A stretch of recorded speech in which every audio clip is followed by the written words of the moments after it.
Hi, my name is Reza Ganjavi and I'm here with two friends, Ajit and Vijay.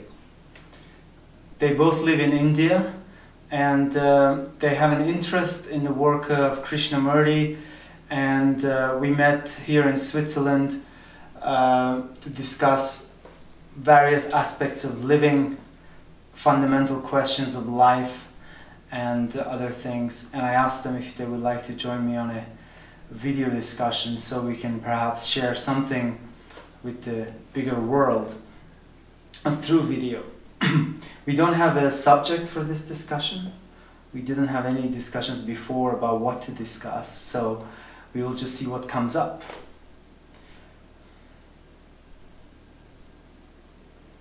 So Vijay, you are a teacher, right? You teach science and math in India, in Mumbai, and not exactly in Mumbai. Near Mumbai, there's a place called Ulhasnagar. There I teach as a maths and science teacher. Okay. And you've read some Krishnamurti's books, and you've also been to some of his talks, right? Yeah. Okay. I've been introduced in Krishnaji's teaching through my father, and way back in 1780, I attended his first talk in JJ School of Arts, Mumbai, just opposite Victoria Terminus, and after that I attended nearly 10 talks from 80 to 85. And you read some books? Yeah, I read quite a good number of books of Krishnaji's, but more than his books, I have listened to his DVDs and videos. Okay. And what really appealed me about the Krishnaji is his presence creates some majestic effect and creates a kind of a soothing environment that actually compelled me to go into his teachings. And since then I have been regularly attending the annual gatherings at various places in India, and that is the driving force that brought me over here to Switzerland to discuss with you. There are many people who have a magnetic personality, lots of charisma. Their presence is somehow magical, perhaps not majestic necessarily, but I suspect there was something more than just the presence that attracted you to the pointers and challenges he poses. I'm sure, is that true? Yeah, it's very much true. I have met number of people. They are very impressive. But here, apart from the impressive quality, there's something, he awakens some quality within the listeners, creates a quality of listening, creates a kind of insight and understanding that is very much essential for the life of which he is talking about. Life of compassion, love, the kind of conflict which we see in this world, and the ending of the conflict that he points out. And one can really sense it, that there is a way to end the conflict within and without. So he goes into questions. What you say resonates with me, because one of the things that I also like about his writings and discussions is that he goes very deeply into the question first, before jumping to an answer, because often, as he points out himself, the answers are in the questions. But too often, because of traditions, because of habits, we tend to treat a question as though we know the question. But if you really open the question, we realize that, oh, maybe it wasn't so obvious what the ingredients were. Whereas if you really go into a question and open it up, what are the ingredients of the question? Then the answer that we're seeking often just reveals itself. Yeah. It's in the understanding of what the problem is basically points out on the inquiry, and he just very much makes you feel that the solution of the problem lies in the problem itself. It makes you aware towards the limitations of our very little understanding that we are having. Apart from that little understanding, there is a wider perspective of life.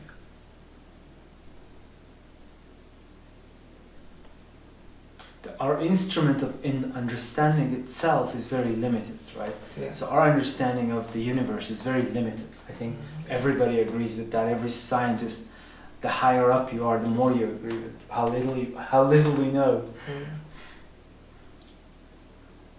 And we try to apply the same tools that we use for understanding the outer world in order to understand the inner world.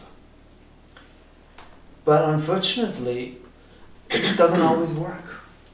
Because the tool, which the primary tool is thinking itself, is very fit for making buildings, for going to the moon, and for creating the fastest race car.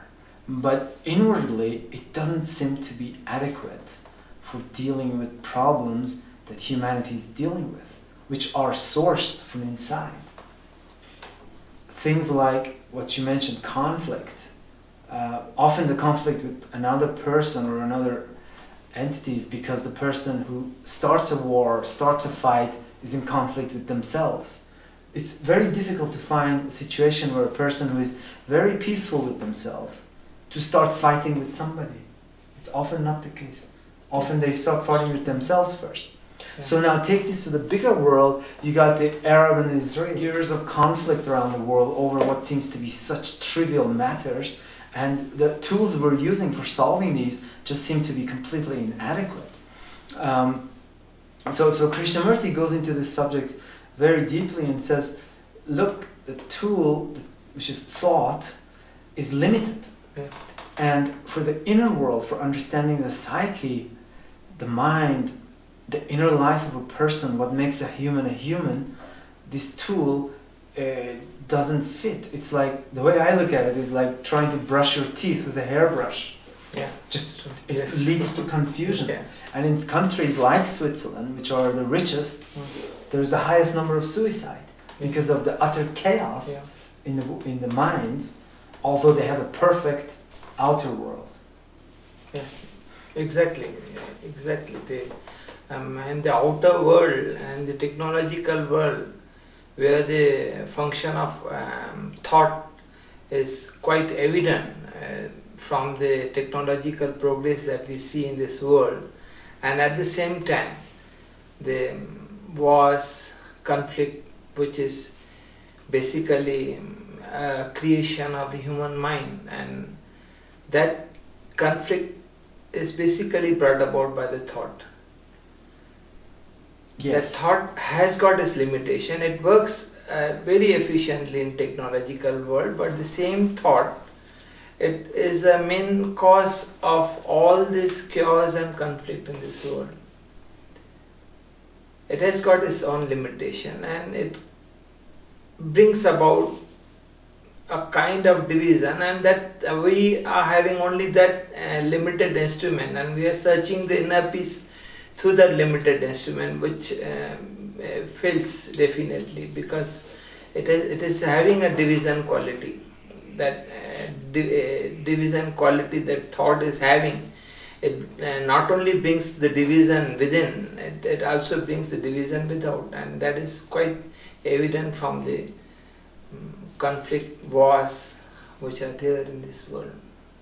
Yeah, and if you look deeply inside of ourselves, in daily life, in our relationships, this is so true. And if I can open it up a little bit more, thought is basically rooted on past experience. And also thought is a material process in the form of neurotransmissions. Yeah. So it's a material process, and it's rooted in experience. Now, both of those things, a material and experience, are limited. You can always have bigger experience, True. So experience is limited, and because it's matter, it's limited, because matter always has limits. So that makes thought limited by definition. And where there is limit, there is a division, right? If you take a piece of land and you take, this is a limit, you're dividing the two sides, which for the outer world works great, but inwardly it leads to division. Also, thought has a purpose in life. Thought is a good thing in its right place, and that is for the technological world, for the science, development of science and so on. And for that, you need this divisive attribute. You need to open up the matter and see, oh, it's made out of molecules and so on. Yeah. So this is a good quality that thought has, but when applied to relationship, to the inner world and so on, it also creates divisions. Yeah. And where there is division, there is conflict. Again, almost by definition. Yeah. So it leads to conflict inwardly and therefore outwardly. Yeah, true. It creates division within as well as without. And as you pointed out, that thought is a materialistic process, and so as it is a materialistic process, it is having all the qualities of the matter. Mm-hmm. Whatever qualities of matter and that we can see, those qualities we can see in the thought itself. Mm-hmm. And as you say, by the definition itself, the matter, it has a quality of inertia, and that quality of inertia, as we can see within the thought itself, we often tend to become sluggish. If you are in that state, if you become sluggish, we tend to become more and more sluggish because of inertia quality. Yes, and also because of friction, because when it's misapplied, when thinking is misapplied to the inner world, yeah, it starts doing things like thinking what I should be, instead of really understanding what I am. Mm-hmm. So that a person gets into a conflict often. Mm-hmm. This is so common in the world, yeah, where a person is in conflict between what they are and what they should be, or between what they are and what they have been. Mm-hmm. And in this conflict, in this friction, there is a loss of energy. Obviously, true. So that's also with regards to the inertia you're talking about, sluggishness. One can really point out another thing in relation to the materialistic quality of the thought. If you don't understand the matter properly, it obviously brings about a kind of disharmony. So if you don't really understand the true nature of the thought, then we can really see the disharmony that it creates within and without. Mm-hmm. So it's true to the materialistic world. If you don't know the matter, if you don't know that this is a poison, then in that case, that particular poison is having its own effect. Mm-hmm. And exactly as you don't know the true nature of the thought, what is the really true nature of the thought, and we tend to apply in every aspect of our life. And when you apply, we see the disharmony that it really creates in the world. Right. And by true nature means, I say, the characteristics of the matter. Okay. Before using the matter, you need to know what are its real characteristics, what are its real properties.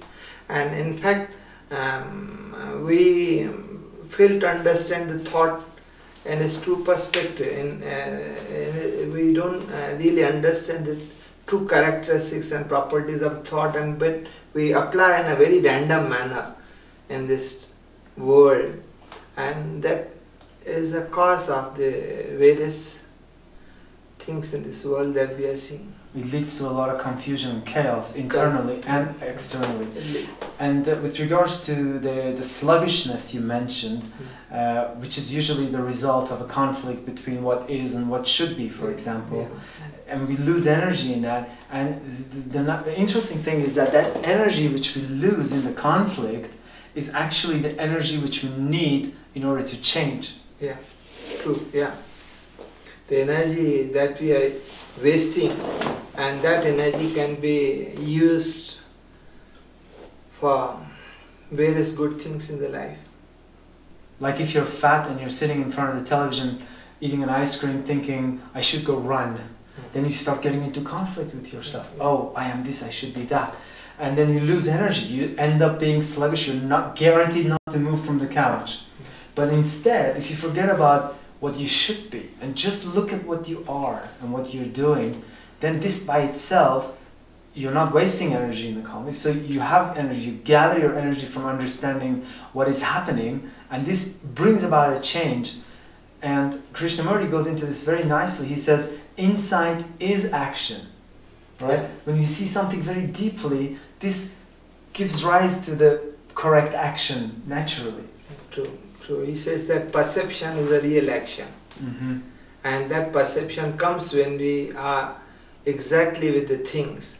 When there is the different aspect of what I am and what I want to be. If we lose the energy of what I want to be, I'm just escaping from what I am. And then in that particular losing of the energy, obviously there is a lack of understanding, that we don't get the true perception and true insight of the things.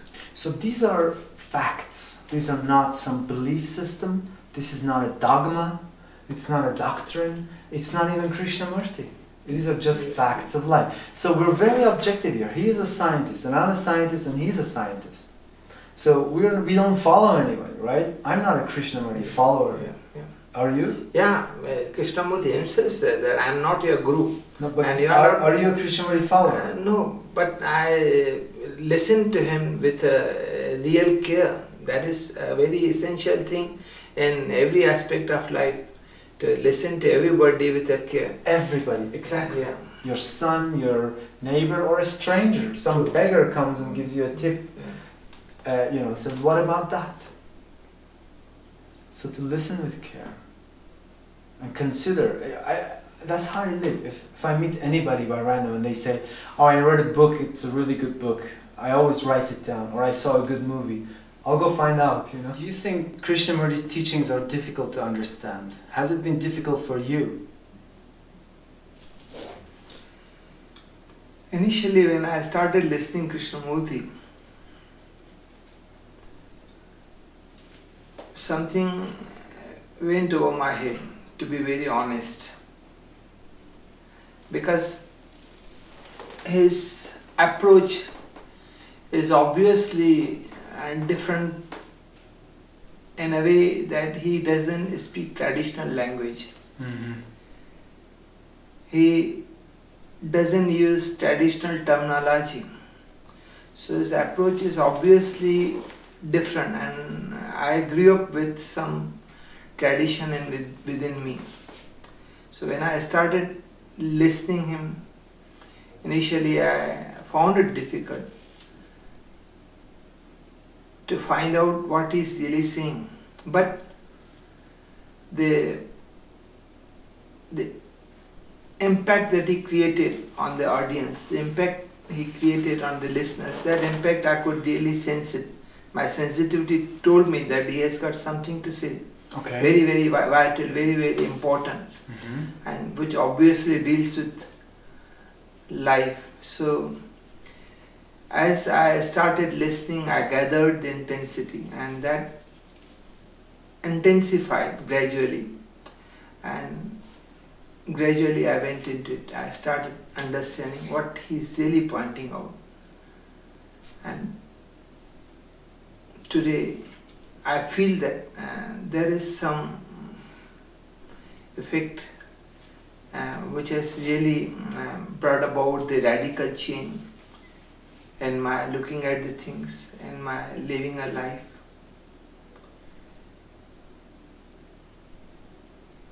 So the burden of tradition prevents understanding a new approach easily. Maybe it takes some time for us to break through the way we are used to looking at things in order to see something new. Because you're right, he is posing things in a modern way, in some way. Although a lot of the things he says are not necessarily new things. Many great people in the past have said the same things, but under different conditions. So they had to do it through poetry, for example, indirectly, implicitly. But he was very clear and very direct. Yeah, it's true. When I really started listening him with some quality of, rather to say, quality of listening quality, then I feel that obviously he has got a very direct and clear approach. Mm-hmm. But yet I feel that his approach, it is definitely a modern approach, but it is rooted with something with a different quality, which is not having the what we termed as traditional approach. Mm-hmm. It is a bit different from the tradition, particularly tradition in which we Hindus, we Indians are brought up. A bit? You think it's a bit? It's in a larger extent, not a bit. In fact, it has got a totally different quality. Mm-hmm. Because my impression of what he does is that, and this is purely my own interpretation of it, doesn't mean it is the way it is, but here comes this guy with some very deep insights up against a heavy burden of tradition. True. Because tradition has tremendous power. Over years, hundreds and thousands of years, you repeat the same concept. Yeah. Whether it's true or not doesn't matter. Yeah. Because after a while, when you repeat it again and again, people just believe that it's true just because it's been repeated for so long. And very few people question it and say, oh, did it really happen? Was it really so? So you got this burden of tradition, and you got a guy with a new approach, new insight into things which are so obvious in some ways. Many people report when they read his writings, he's saying things that they already knew, but they didn't know that they know. You know what I mean? Yeah. So because he's just talking about how we are, and we're very common in our experiences. So sometimes it appears that he's taking like these extreme stances just because he's dealing with such a burden of tradition that if he just takes a mild approach, it doesn't work, because he needs to kind of shake it up in a way. You know what I mean? Yeah, yeah. At least that's the way I see it. Understand. He says simply in a very clear terminology that that burden of tradition has really created a kind of illusion in the human consciousness. Mm-hmm. And that illusion is basically created by thought, as we say. And he says that in his very important teachings, or important sayings, that I want to see that you should get rid of illusion of the thought, that the mischief that thought is creating in human consciousness, an illusion that thought is creating. And the most fundamental of which is me. Yeah. The whole concept of me, I. Yeah, it's true. That thought itself is, because we are not separate from thought. We are the thought. The I itself is, the me itself is a creation of a thought. This is not a theory. This is not some sort of a dogmatic belief that somebody promotes. Yes. Anybody can actually test this in their daily life and see that anytime they think me and my problems and so on, it's rooted in past experience. True. Usually. Even if it's rooted in future, that future is projected by past experience. So the me has roots in time, in the movement of time. And always there is movement in the brain involved with it, so in the form of thinking. So if you're looking out the window at the birds and the mountains and waterfalls and hearing all this, and you're very quiet, absolutely quiet inside, there is no me. There is just looking. There is no me looking. There is just looking, there is just hearing, you see? But tradition has enforced this idea of me, I, as a separate entity from everybody else, with its own set of problems and miseries. Because, anyway, long story. Yeah, yes. I understand what you really say. That when we look something through the window, when we go near to the nature, there's definitely a cessation of the thought, there's a cessation of me. And we can have the glimpse of this silence within oneself. And Krishnaji points out that with the understanding, by having a self-knowledge, there is a possibility of dissolving this me completely. He points out the limitation of the thought, and at the same time he points out the way to end the thought, to end the me by the self-knowledge. And the understanding of the self creates a wisdom. That wisdom has got its own serenity, it has got its own silence, it has got its own resonance. And that resonance we can have the glimpses when we really go to the nature. But the true resonance we can really realize, we can really feel when we can really have a true knowledge of the self.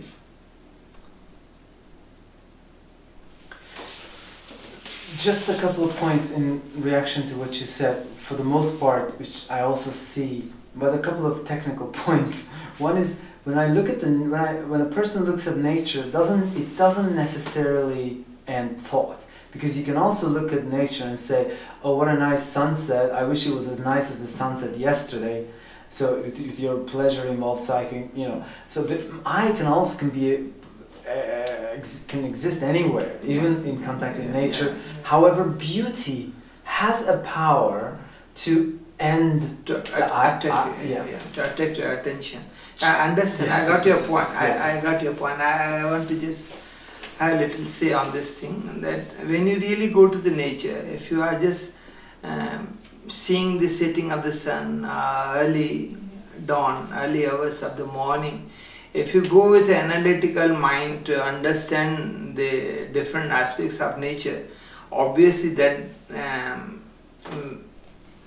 majestic effect of the nature will have limited effect on your consciousness.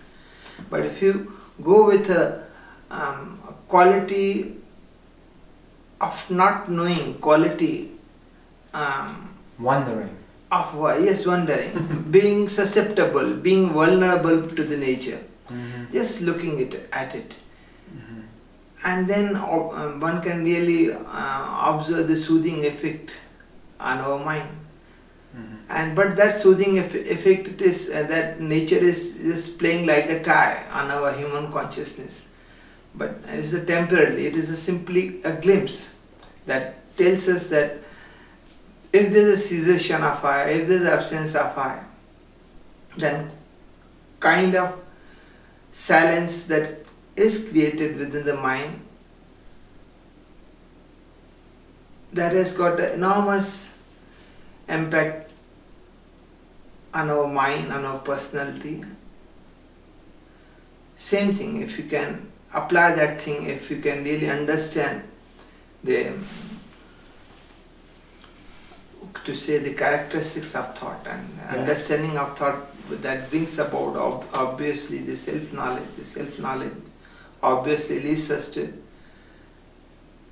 proper limitation of thought and proper application of thought. Where to apply the thought, where the thought has got its limitation. And then one can really touch to the sacred aspect of the life. And this can happen in any relationship, not just with nature. In daily relationship with your boss, with your colleagues, to be there and be quiet, to really listen what they have to say, to see how they are today. despite of what happened yesterday. You know, and then that allows a magic, the magic of the moment, I call it, or whatever, the magic of the presence, which is alive, in which love can abide, which is limitless. The present moment is not limited, and that can actually enlighten the relationship and transform the relationship. And yeah, it's true. That relationship that you pointed out, the Krishnaji mainly, basically, he says that you can see yourself in the mirror of the relationship with the other. mm-hmm. If our relationship are strained, if our relationship with any kind of with human relationship, with any other form of the life, with yes, nature, with the nature, books, with everything. if that particular relationship is corrupt, that shows the corruptness that has grown within us. Mm-hmm. So that mm-hmm. relationship is a very, very important thing that on which the Krishnamurti basically emphasizes, basically says that you can, the relationship with the other, it acts as a mirror for you.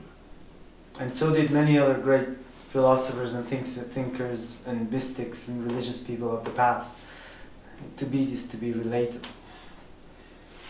Another thing you mentioned, that Krishnamurti shows the way to self-knowledge. I know you perhaps didn't mean it that way, but again, to be careful with the terminology, because traditionally there are so many people are trying to tell you the way. Yeah. You go to the bookstores, there's 100 books, and every single one has its own way. One way has 3 steps, one way has 7 steps. Yeah. You know, yeah. so there is really, it's something each person has to explore, but one of the key ingredients is understanding what is, Yeah. which is True. the basic principle of everything in life, right? True. Science, religion, everything is, the basic principle is to understand what is. He points out that the truth is a pathless land, and when I say he points out to the ways of the self-knowledge, that if I said it, but that actually means he's pointing out the importance of the self-knowledge. Mm-hmm. The self-knowledge, that importance of the self-knowledge is basically emphasizing. Right. Not a way. Right. Through mantras or through other things, through 2-way steps or 3-way steps or 4-way steps. But basically, and he says that that self-knowledge that can be had only through your perseverance, through your attention, through your being aware. And there's a huge history of wonderful mystical and religious works which all emphasize self-knowledge. So this, mankind has thought throughout history that this is a very important thing. Now, but to be technical again, perhaps the word self-knowledge in itself is a little bit misleading, because knowledge usually means something which is accumulated, whereas what we're talking about could be, would you agree that it would be a better word to use perhaps the word of self-learning or self-awareness, or, you know, rather than knowledge per se, but this is just a minor. What I really feel by self-knowledge, that the I that the thought has created within the human consciousness, the creation of the I, mm-hmm. the understanding of that I, because one can really be very traditional in this, in our approach in this way, because this I, which wasn't there in this existence when I was not in the world, it won't be in the existence that when I will be leaving this world. Mm-hmm. Then this psychological I that has been created, what is that I? He says that it's an illusion, he just says, but we don't accept Krishnaji's words. As he simply says, don't accept these words, go into it, don't create that it is an illusion, just find out what is this I. This is what is the most important approach of Krishnaji. He says, don't Because you don't have to believe that 2 plus 2 is 4. Once you know that 2 plus 2 is equal to 4, you don't have to believe it. Exactly. Once you know the illusion of the thought, once you know the illusion that I is creating in various things, then in that case you don't get, it automatically drops down. And this is a big deal. Yes, And we're talking about dropping out, deleting one of the basic processes which creates so much anxiety and pain in people's lives psychologically. Sure. I don't know how it is in India, but here I know in Switzerland and most of the West, this is such a consuming thing where people have images of how do other people think about me, comparison, am I good enough, and all of the anxieties and confusions that go with it. Like I said, suicide is so high here because there is such an utter lack of happiness. The reason for it is because if you think of the mind as a computer, the dominant process is the movement of I and all of its turbulences. And so we're talking about deleting this, which means here we have a person who is actually living in a way like a child psychologically, because many children are very free.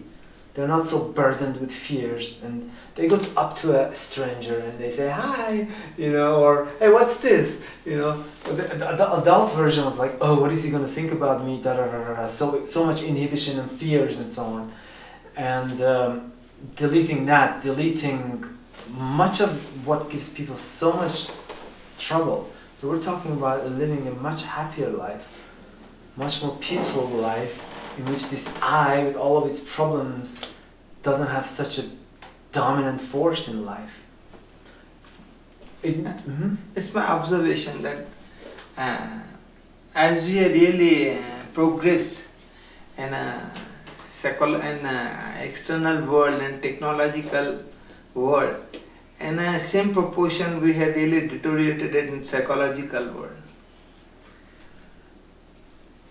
As the people, they tend to adapt themselves to this technological world, they have moved away from, they have escaped in a very, very clear terms that from themselves. Right, because there's so much objects and opportunities to be outwardly aware that you have very little time and energy and inclination or instructions or education to pay attention to your own feelings and thoughts. Yeah. If you wake up in the morning, you caffeinate yourself, start running like a rat throughout life, always occupied, always busy, never a moment to, then the chances are, if you meet somebody else and you have some prejudice, or if you have some images, you won't even have the space to even look at it. Look at it, yeah, it's true.